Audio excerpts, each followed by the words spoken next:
साथियों, नमो बुद्धाय। जय शोक सम्राट, जय भीम।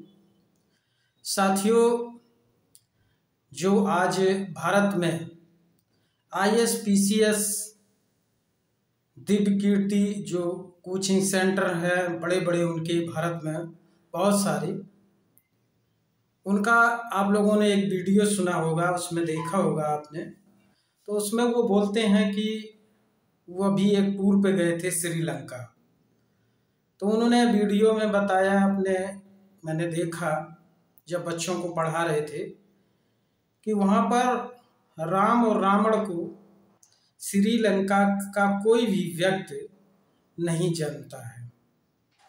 हाँ, इतना जरूर है कि कैसे लोग यहाँ पर्यटक स्थल कैसे बढ़े, टूरिज्म कैसे बढ़े, तो उसके लिए एक सीमेंट वाला पैर बना दिया गड्ढे में, और बेवकूफ़ बनाने के लिए भारत के लोगों को, जिससे ज़्यादातर संख्या में लोग आए, और कहा कि यहाँ हनुमान जी का पैर पड़ा था। दिव्य कीर्ति को आज पूरे भारत के लोग जान रहे हैं। उनका ये वीडियो था, और ये बिल्कुल सत्य है कि श्रीलंका के राम और रावण को क्या है, क्या कहानी है, क्या गाथाएं हैं, क्या कहानियाँ सुनाई जाती हैं, वहाँ के लोगों को नहीं पता। वास्तव सच्चाई ये है। अगर आपको लगता है कि मैं झूठ बोल रहा हूँ या दिव्य कीर्ति झूठ बोल रहे हैं, तो मैं तो चाहता हूँ कि आप लोग श्रीलंका जरूर जाएं और यह जानकारी करें कि जो सच्चाई है क्या सत्य है। भारत में राम रावण की लड़ाई दिखाई जाती है, श्रीलंका में बहुत सारा जो है गाथाएं सुनाई जाती हैं, कहानियाँ सुनाई जाती हैं। तो मैं आप लोगों से अपील करूंगा कि आप लोग जरूर जाइए श्रीलंका। ऐसे ही किसी को सच मत मान लीजिए।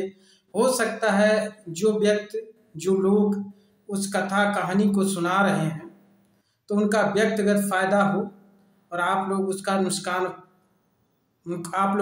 नुकसान भुगतना पड़ रहा हो, पर वे पक्ष विपक्ष यानी कि जो दिख ना रहा हो। तो जब दिव्य कीर्ति ने ये बात कही तो लोगों को शायद है स्वीकार हुआ, क्योंकि वो बड़े एक आज भारत के बहुत बड़े एक टीचर हैं, एक मोटिवेशनल हैं, मार्गदाता हैं। शायद लोगों ने सुना होगा और उनका कोई कटाव नहीं कर सकता। मैं शायद बोल रहा हूँ, आप लोगों को लगेगा कि यार छोटा मोटा व्यक्ति बोल रहा है, लेकिन उनकी बात को नहीं कटाव किया। मैं ये नहीं कह रहा हूँ मेरी बात मानो या दिव्य कीर्ति की बात मानो, आप लोग जाइए और देखिए जरूर जाके वहाँ। तो बात दोस्तों, भारत में से बुद्धिज्म निकला और कहाँ पहुँचा? श्रीलंका। जो पुत्री थी अशोक सम्राट की, उनको भेजा, उनके पुत्र थे महेंद्र, उनको भेजा। यहाँ तक कि पूरा उन्होंने जीवन वहाँ समर्पित किया, और यहाँ की धम्म पुस्तकें जो किताबें थी वहाँ लेकर के गए, और वहाँ आज भी लोग बुद्धिज्म को फॉलो करते हैं उसी तरीके से, कड़ाई के साथ।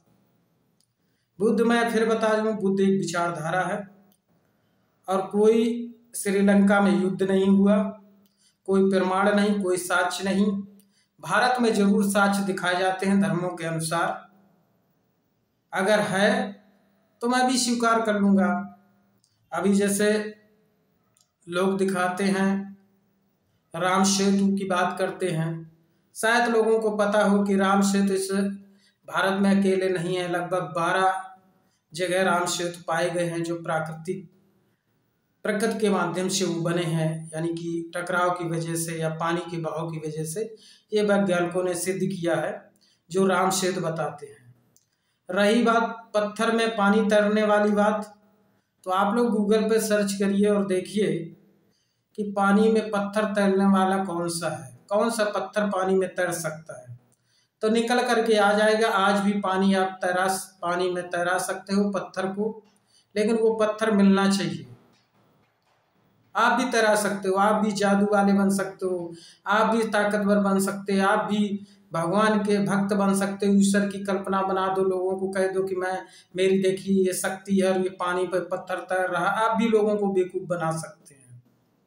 वह पत्थर जो होता है, जो ज्वालामुखी होती है और उससे अंगारे जो निकलते हैं, वह अंगारा जो पत्थर बन जाता है, जब वो मतलब जब अंगारा रहता है, आग लगी रहती है, उसके बाद जो ठंडा हो जाता है तब वो पत्थर बन जाता है। उस पत्थर को आप कहीं भी पानी में डालेंगे वो तैरता हुआ मिलेगा आपको, तैरेगा आपको, ये बिल्कुल सत्य है। तो ये बहुत सारी झूठी काल्पनिक कथाएं सुन रहे हैं हम लोग, लगातार सुनते जा रहे हैं और मानते चले जा रहे हैं, उस पर तर्क और सर्च नहीं करते। रही बात श्रीलंका की, दिव्य कीर्ति जी ने कहा, जैसा कि आप लोगों ने सुने होंगे वीडियो उनको, कि कोई वहाँ पर किसी भी राम और रावण की कहानी को नहीं जानता। ठीक वहाँ बुद्धिज्म को लोग जानते हैं, अशोक वाटिका भी है, लेकिन वह अशोक वाटिका है जो आज भी साक्ष्य प्रमाण है, जो संघमित्रा और महेंद्र ने वहाँ स्थापित की थी, उसको लगातार सजो के रखे, उसी के नाम से आज भी लोग चला रहे। और यहाँ से बोध गया से जो पीपल लेकर के गए थे संघमित्रा और महेंद्र, उनके बेटा बेटी, तो वो आज वहाँ पर संरक्षित है। तो ये सच्चाई है। आपको लगता होगा कि मैं सिर्फ एक धर्म विशेष की बात कर रहा हूँ क्योंकि मैं उसको फॉलो करता हूँ, या उसको मैं, ऐसा नहीं कि मैंने हिंदू धर्म को नहीं पढ़ा, ऐसा नहीं कि मैंने ईसाई धर्म को नहीं पढ़ा, इस्लाम धर्म को नहीं पढ़ा, सिख धर्म में नहीं गया, मैं गया सब में, कई पंथ को भी पढ़ा, मैंने अध्ययन किया है। ऐसा नहीं कि मैं अंधभक्त बन के और मानने लगा हूँ बुद्धिज्म को, ऐसा नहीं है। आज जो किताबें पुस्तकें ओरिजिनल मिलेंगी, भारत में भी जो किताबें कुछ बची खुची थी बुद्धिज्म की पुस्तकें थी, धम्मपद वगैरह जो भी रहे होंगे या रहे हैं, उसमें भी मिलावट कर दी पाखंडियों ने।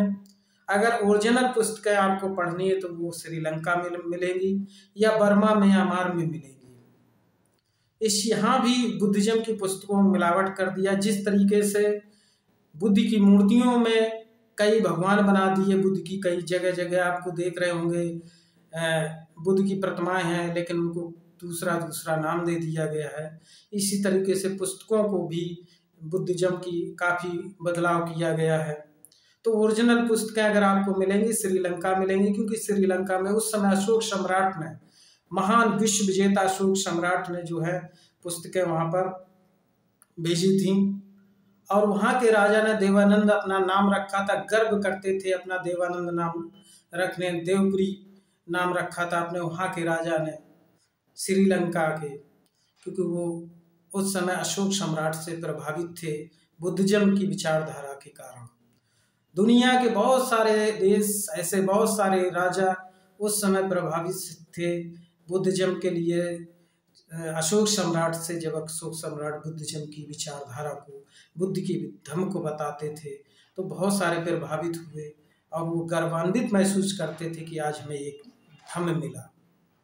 लेकिन इस भारत के दुख की बात, इस भारत के जो ओरिजिनल इतिहास रहा, ओरिजिनल विचारधारा रही, धर्म रहा, भारत में पैदा हुए बुद्ध, दुनिया में आज लोग उनको स्वीकार किया, लेकिन भारत के लोगों को स्वीकार करने ही नहीं दिया गया। पाखंडियों ने मौका ही नहीं दिया, उनको अंधविश्वास पाखंड में फैला दिया।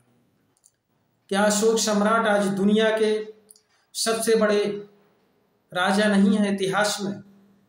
इतिहास अगर उठा के देखी जाए, दुनिया के श्रेष्ठ अगर राजा कोई हुआ, सम्राटों का सम्राट हुआ, विश्व विजेता हुआ, तो अशोक सम्राट हुए। लेकिन यहाँ के लोगों ने इतिहास को दबाया। क्यों? क्योंकि वो मौर्य थे, यानी कि जो हम लोगों को नीच कर दिया गया, शूद्र बना दिया गया। इसलिए अगर यही कोई उच्च जात का राजा होता तो ढोला पीट के आज उसके बड़े स्तर पर उसकी पहचान बताई जाती होती, उनकी कथाएं भागवतें होती।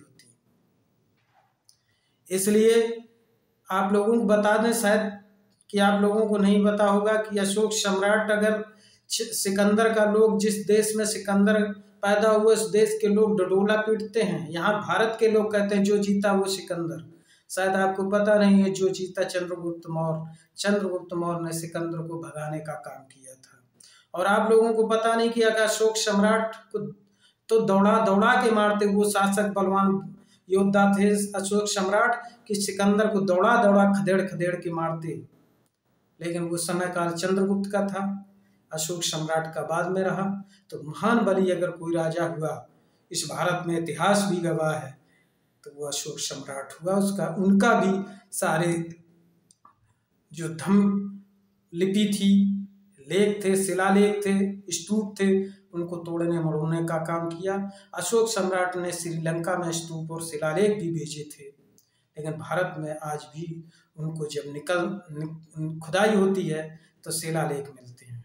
तो दोस्तों, सच्चाई को समझो, मैं इतना ही कहना चाहता हूँ।